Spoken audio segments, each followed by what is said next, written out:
over the world, all over the country. And UConn really is no different. And for the longest time, UConn didn't do a great job of acknowledging that. Around my freshman year, it was an issue that really folks didn't really talk about until students brought it to the fold. And I think we're all grateful for the work that they did to really bring it to a place in which it's a common conversation. There's actually whole task forces inside UConn of faculty, professors, administrators devoted to addressing food insecurity, specifically on our regional campuses as well, where food insecurity is the biggest problem. So my sophomore year, my friend Will Shad and I started a food insecurity subcommittee inside our undergraduate student government, USG. And we sort of set out to address the issue of food insecurity from the perspective of a student. Because for the longest time, we had felt that the administration and the folks who were supposed to really be dealing with these issues were falling short. They were favoring surveys and studies over tangible aid and tangible support. And we really wanted to address it in a very meaningful way using the resources that we have as students. So we created the idea of Husky Market. And the first iteration of Husky Market was basically just ordering a whole bunch of food online, having it shipped into campus, about, I don't know, $500 or so worth of food, and just giving it out to any student who wanted to access it. And the program itself, I'd say initially was a failure, right? We were able to distribute the food, but 300 people showed up, right, to that event, and we were really only prepared to hand out probably about 20, 30 persons worth of food that, sort of what we allocated the money for. So we went back to the drawing board, and we came up with a program that we eventually had to scrap because COVID happened. But fortunately, we were able to come up with a much more, ambitious model in which we, instead of giving out food, we give out gift cards. And actually last semester, we were able to distribute, thanks to a whole bunch of other student organizations on campus, including UConn PIRG, Minority Health Matters, UConn Nutrition Club, right? UConn Creating Caring Communities even as well, right? Help with the promotion. Hi, Maria. And the program basically was able to distribute about $40,000 worth of gift cards to food insecure students in need.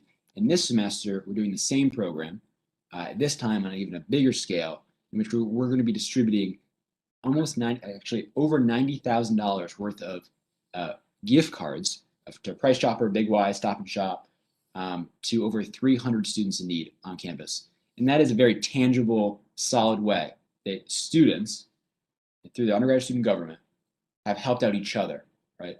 But let me make something very clear. It's not our job, right? It's never our job as students to do this. It's something that we have to do because in the absence of leadership, leaders, right, and UConn students specifically, stand up and help each other out.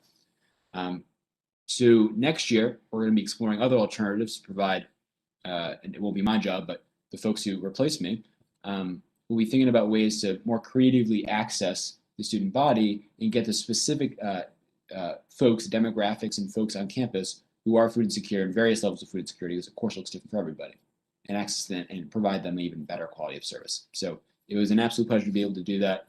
Food insecurity is an issue that's very near and dear to my heart, and I'm very pleased to be able to do so through USG and other student groups who care so much about it as well.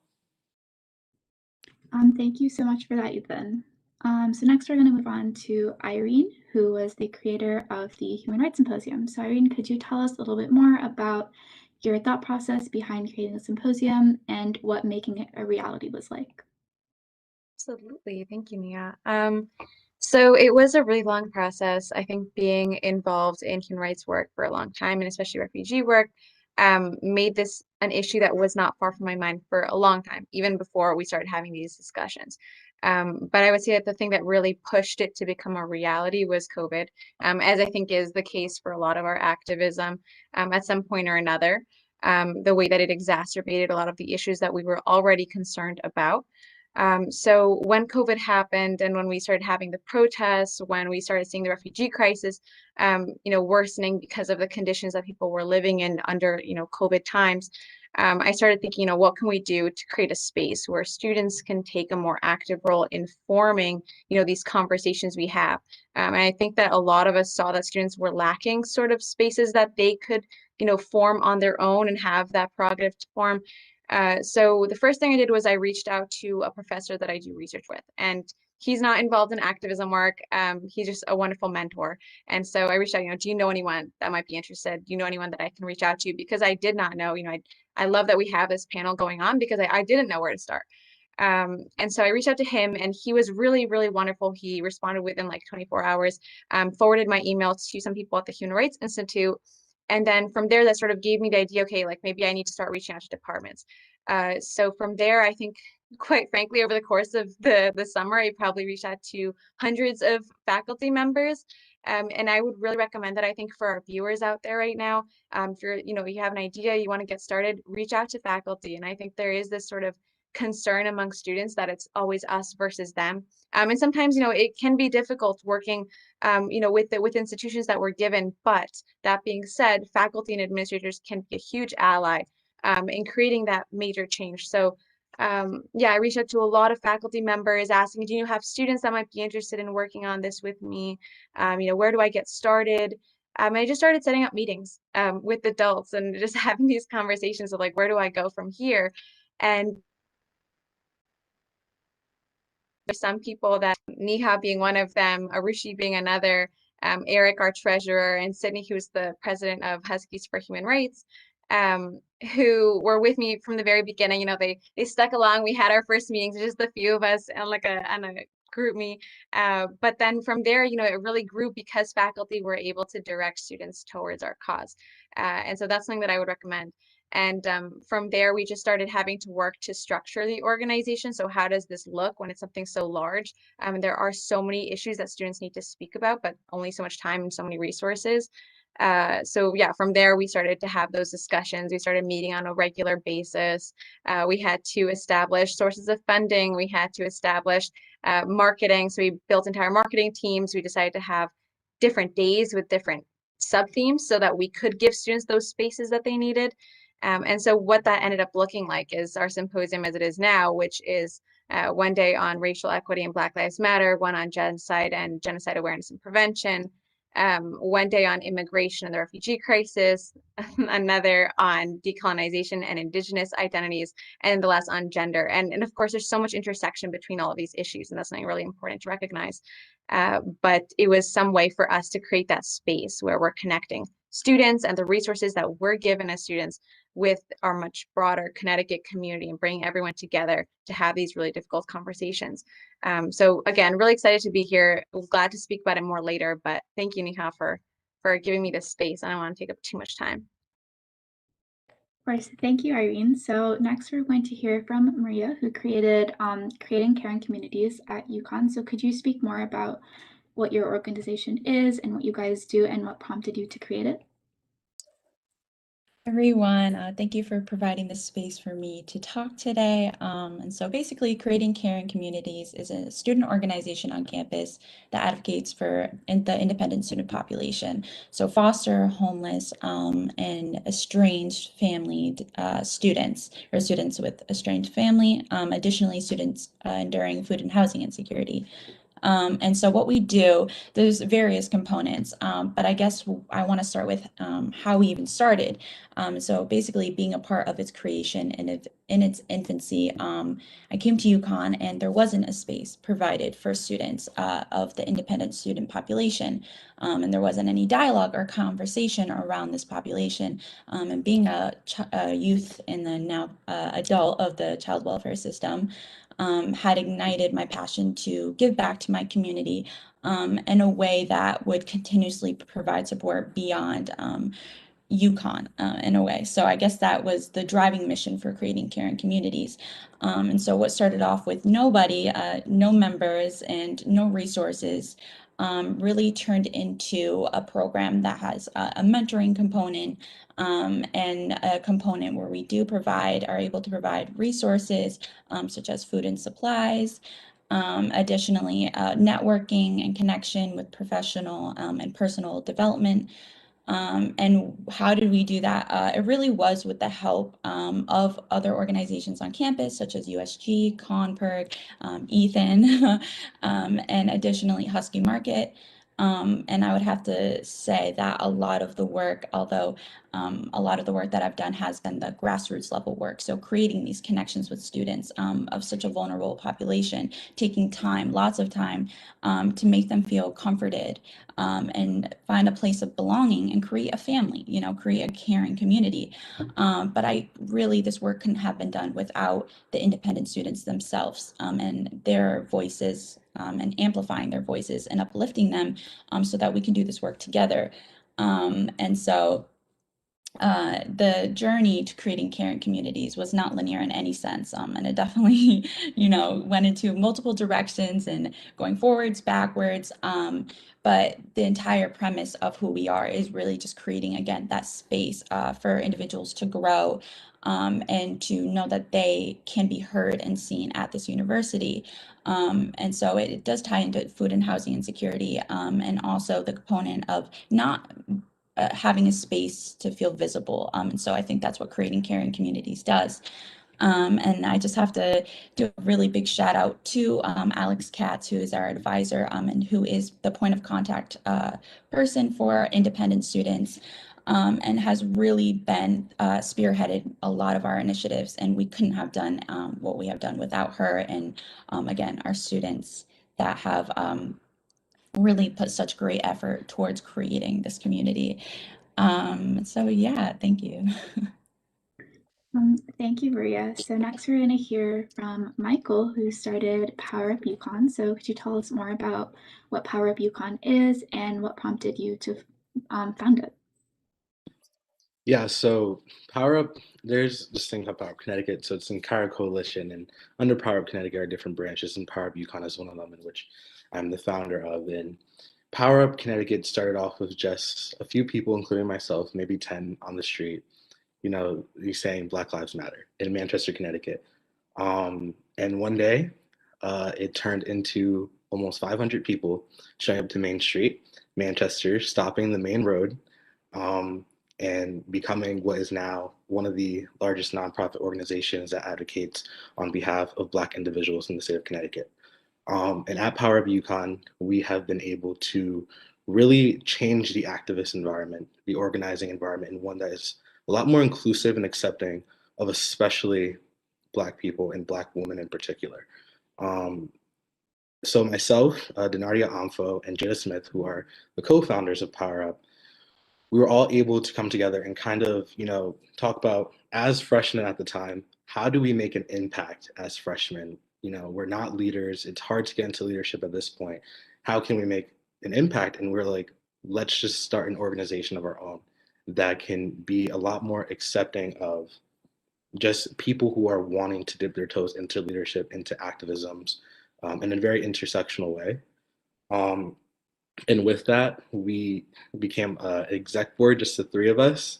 And we reached out to so many people. We sent so many emails to so many people asking if they wanted to be on board. No interview process, just, do you want to be our treasurer? Do you want to be our secretary? Just literally anyone we could find. And through that, we were able to assemble such a nice team of people who are really dedicated to the work that we do. In terms of advocating for Black individuals at this campus and across Connecticut and, just throughout this nation and the world. And since then, our main goal was to be a very vocal organization on campus in terms of activism, constantly, being in the street and, having our signs out. But, as COVID happens, you have to kind of reevaluate how you do things.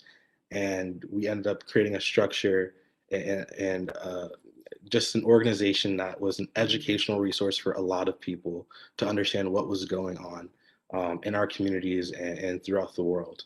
And one of the most important things that we have realized that is essential in organizing, especially at UConn, is educating our community on the things that are happening and educating on how they can be, as an individual, an activist in themselves, not just a performative activist, but a person who just lives in being an activist for others who face oppression by the systems that are currently in place in our society.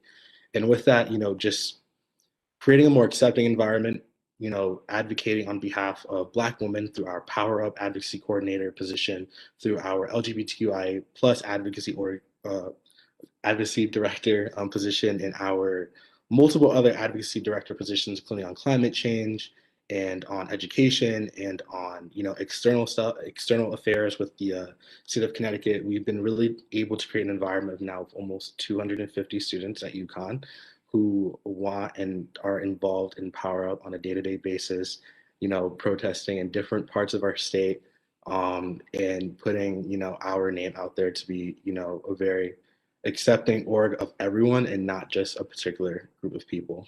I would say the one thing that we are really working on right now as PowerUp is public safety at UConn and making it more inclusive. And through that, we've been working, now we will be with USG on creating a victim advocacy position within public safety, reallocating funds to different areas of public safety to be more inclusive in how we can protect our students, which includes, increasing, our funding to mental health resources and making our, for example, Shaw more diverse in its counselors and in its resources for individuals and students, and making it something that is available 24/7, 365 days a year for all UConn students, no matter what school you go to, what grade you're in, what school you're at. But yeah, that's just kind of PowerUp summed up altogether. There's so much more we could talk about on the different structures and all the different, coalitions that we've been a part of. But that's just kind of a little bit about PowerUp and how it started. And thank you so much for having me and being able to share this with everyone on this platform. Thank you so much, Michael. That's absolutely amazing. So our last panelist is Winta, who created the Blackyukon Instagram account. So could you talk a little bit more about kind of what prompted you and what the experience of running that account has been like? Okay, can you guys hear me? Okay, wonderful. So thank you so much for giving me this space to, talk and to share about my experiences. I'm not the only admin for this page. A friend of mine reached out to me around June last summer. And it was when a lot of the protests were happening, the George Floyd protests and the Breonna Taylor protests.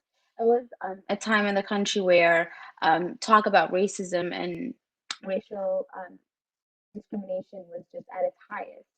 And we decided that, now would be a perfect time to give UConn students a space to share their experiences. And me and the admins, we've had experiences, personal experiences that UConn face is diverse and, want to point that out every day, but we don't really feel that. We don't really feel comfortable, not only on the campus, but we don't even feel comfortable sharing our stories and our experiences. And that was the goal of this page. We wanted to give students somewhere they can share their stories without being judged, without being ridiculed or silenced or anything like that.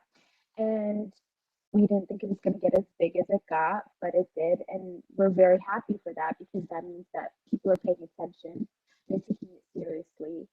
And one thing at the beginning of the page, a lot of people had issues with the name and being Black at UConn, but we just wanted to emphasize the fact that it's open to any students of color, any students in any marginalized community.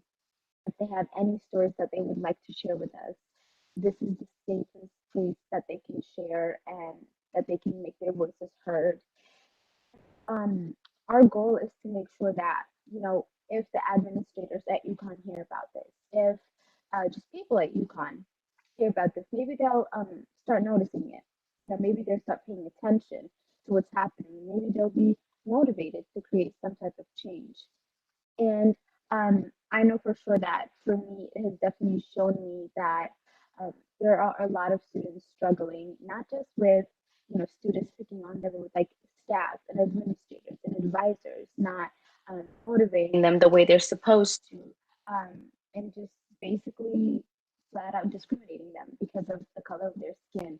And my goal is to make sure that every student, regardless of what race they are, literally anything, they are treated with the same respect and as any UConn students. We want them to be treated respectfully by the advisors, by the staff. We want them to be treated fairly by everyone at UConn, and that is what I'm hoping to do, and that is what I'm hoping that all of us here at UConn will be motivated to do. And again, thank you so much for letting me share that. Of course, it was really great to hear from you all. So we have a couple questions that were submitted by people watching. So the first one is, how can we mobilize UConn resources to improve our activism efforts?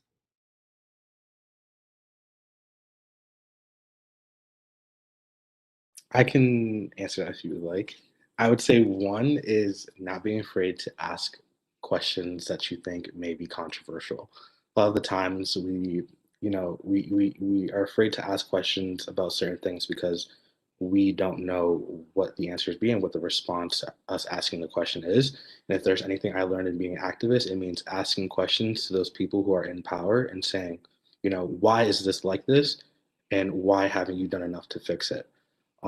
We have so many educational resources at UConn that we don't use, especially like the UConn Human Rights Symposium. Like this is just now starting. That hopefully, throughout the years is going to become even bigger and bigger. That will be a resource that we can all use. And I would just say like, make sure you do your research. You know that there are so many resources to have at UConn. They're just not really put out there for you to know that they're there. And once you know that they're there, ask those questions that you think may be controversial, because that's how we get things done. Yeah, if I can hop in here, I think what Michael said earlier about education and using your organization, if you have one, or your space, your community, or even your friend group, your group chat, as a platform for education is so important, because we want to be saying things from a space of knowledge in order to keep the issues that we're discussing legitimate and to really empower the voices that we're seeking to empower. I think one more thing that I've sort of learned along this process is that you have to be challenging yourself consistently to put yourself out there. And I think for some activists that I see who are very extroverted, that's more natural. But for some of us who are more naturally introverted, that can be less organic of a process. And so it's about challenging yourself to, cold call that person and reach out and see if you can learn something from that process. And I would just leave you with the thought that when you're visible, even when that makes you uncomfortable, your cause is also visible. So it's about bringing that discussion to the forefront. It's no longer about you being visible when you make your cause visible. It's about the people and the issue you're discussing. So just challenge yourself to go out there. As easy as it may sound to say, it's a lot harder in person. I'm sure everyone in the audience saying that's like, yeah, but go for it, because it will pay off. I think everyone here is a testament to that.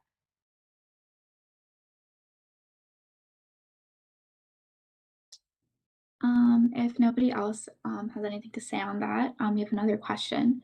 So all of you are students. How would you say that your education at UConn has kind of intersected with your activism?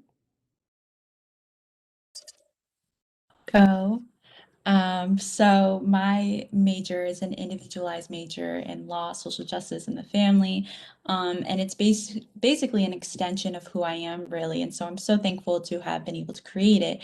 But, learning about family policy, the child welfare system, really like what components of our social systems and structures perpetuates, the disparities that my population and other populations alike are living within.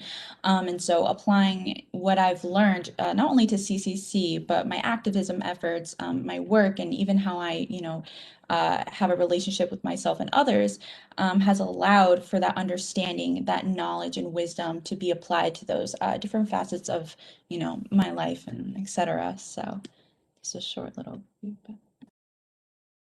I would like to say something too. Being a student at UConn has allowed me to be around other students that are, educated about certain topics that I'm not.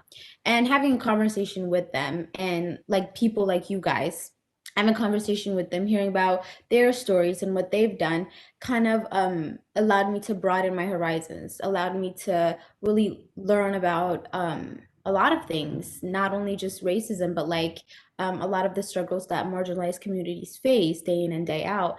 And there's also classes that I would take at UConn. They're not even major related for me. They would be like elective classes, and learning about the history of, like America as a country, and the different laws and acts that have been passed that have oppressed tons of communities, and how they fought to, for the betterment of them and their families and their people, has kind of motivated me to kind of do the same, and allowed me again like to learn a lot about history, which they don't teach you in high school or just anywhere else.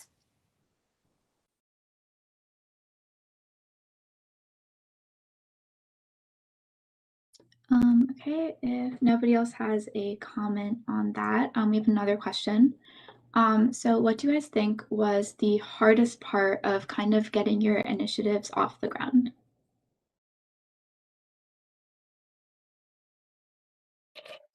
I'll say it when I says, but administration can sometimes be a pain in the neck with certain things, and I understand where they come from sometimes. But I think for a lot of initiatives that we have done, we've definitely received some, you know, conversations where like we've kind of had to work harder with administration to kind of get them to understand where why we're doing it, and why we need to do it.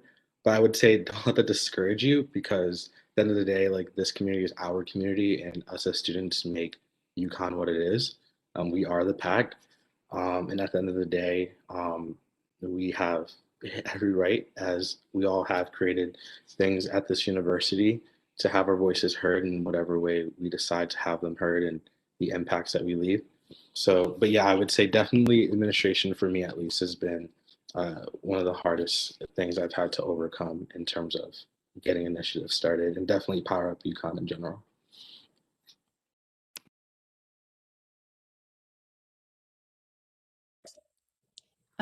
I would say for creating caring communities, at the beginning, it was really hard to get participants. We had the ideas, the initiative, the passion, and the drive, but it was really hard to get people of this population that are enduring such, large hardships right now. It's really hard to involve yourself in a club if you're hungry, homeless, and have no supports, and rather you're just having to support yourself. So really building that trust, and integrating a trauma-based approach into the way that we implemented our initiatives in CCC was really vital to gaining participants, and also opening it up to all members, even people that don't resonate with an independent identity. And so those two, I guess, components are what allowed us to get over that little hurdle. But yeah. I'd say, in my case, and I think other activists can relate to this, is sometimes feeling like the way the world rests on your shoulders, and it has to be up to you to save the world, and to be perfect, and to execute the biggest ideas possible with the greatest success, all that. And that's just not the case. We are, 19, 20, 21-year-old students, 18-year-old students, who really at the end of the day are here to learn, here to lean into failure sometimes. And in that failure, we actually do the best, because we are able to learn from what works, what doesn't work. And I think wrestling with perfection or imperfection has been the greatest, at least in my mind, the greatest difficulty, but also the greatest opportunity for learning and improvement and growth. And I'll also say the expectations we put on ourselves, but also the expectations that we put on each other. And we have to understand that we are, just as surely as I am struggling and just as surely as I can fail, so too can my partner, so too can my coworker, so too can my friend. And being able to listen and only practice love and empathy and understanding, and come together as the activists that we all know we are, and truly achieve great things. Oh, sorry, Vinci, go ahead. I definitely agree with what Ethan said. You kind of feel like you're not doing enough sometimes, but then again, that's also like the motivation to do more. So it's like, what more can I do? How much more activism can I put out in the world that can help people in the best way possible? So yeah. Yeah, if I can add on to that, I think there's always that stress of if I mess up, then am I making the community, look bad, or is that a representation on the people that I'm looking to represent here? So I think for many of us, that's an issue that we struggle with. So thank you, Ethan, for bringing that up. And I do agree. I think we need to sort of work to overcome that narrative and recognize that we're all human. I think another issue that we faced as a sort of an obstacle and a challenge is transfer of knowledge. And this is something that we also saw in student government, where in organizations and universities in particular, I think we have the problem where students come in and it's really transient, right? So students are here for at most maybe 4 or 5 years, and they're gone. And so a lot of times students will go through the process of activism and learn a lot, but that knowledge stays with them and they graduate and it doesn't really get passed on to incoming change makers. So I'm happy about this panel because I think it's sort of working to address that. But if there are ways, in student government, we started making transition documents. I would recommend that to other, organizations who are looking to continue preserving that knowledge. I think making those documents where you can write things down and pass it along so that once you graduate, it's still there, would be, instrumental in allowing us to move forward and really propel our activism and leave something behind for those that follow. Thank you for that, Irene. So my last question for you guys is, what does being an activist mean to you?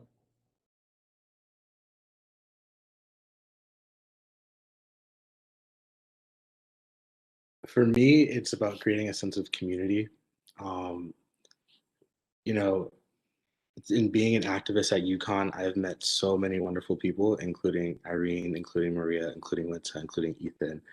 Um, and with that, I've learned so much from all of these people about the different, activisms that they do.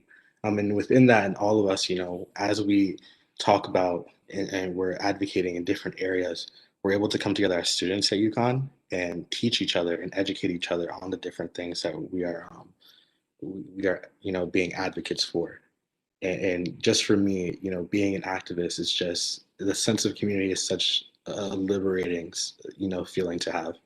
And I think, at the end of the day, we're all UConn students, as I've said, we're all packed together and we all have to learn from each other and our experiences. And that's how we come out of this as a very strong community.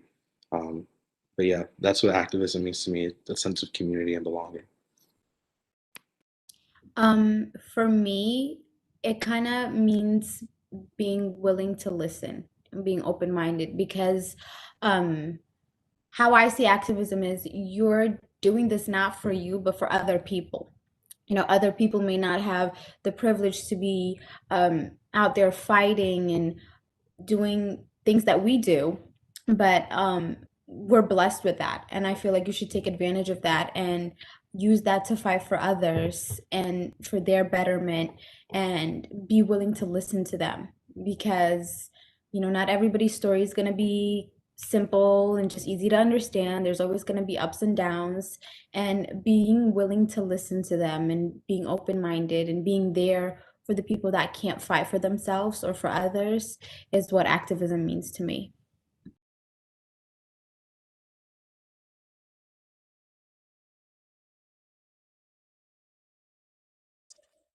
I think activism to me really lies on the foundations of radical love, empathy, and understanding.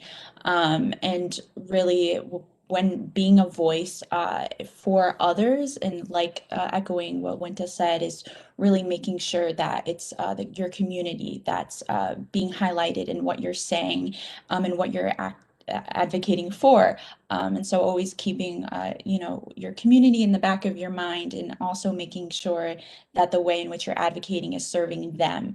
And yeah.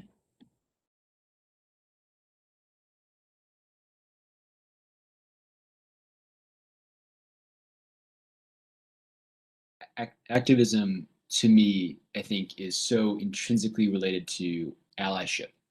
And just because my issue, right, is not someone else's issue or their issue is not necessarily my issue, really, we're in this together, and the intersection of all of these issues that even that we're all talking about in this call is so evident. And really, the success of that activist is my success. And my success is theirs.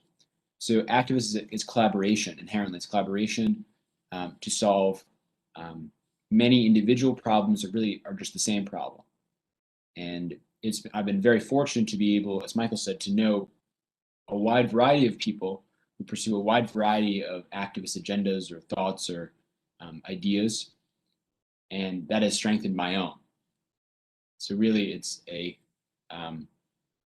group effort, inherently. Yeah, if I can close this off, I guess. I love everything that's been said, especially Maria with radical love. That is beautiful. I think if there's anything that I have to add, it's about working with purpose. I know that this is something that I did some research on since my freshman year of my experience at UConn, that I'm super happy about having done because it shaped a lot of my approaches to activism. And I think for all of us, being an activist is a source of purpose, which is so important, I think, to develop during your education and to have that, so that you're not just there to be there, but there for a reason. It brings something more fulfilling to your time at UConn, to your time on this earth. And so there's something really beautiful about knowing that you're making the most of the resources that are available to you, of the connections that you make, the friendships that you make, the experiences and the knowledge that you learn. So I think for me, if I can conclude with anything, it would be that being an activist is a source of beautiful purpose. All right, that's the end of our panel. Thank you all so much for coming, for telling me about your experiences, and for honestly inspiring the next generation of UConn Changemakers. Have a good Friday, everyone. Thank you. Bye. Thank you. Thank you.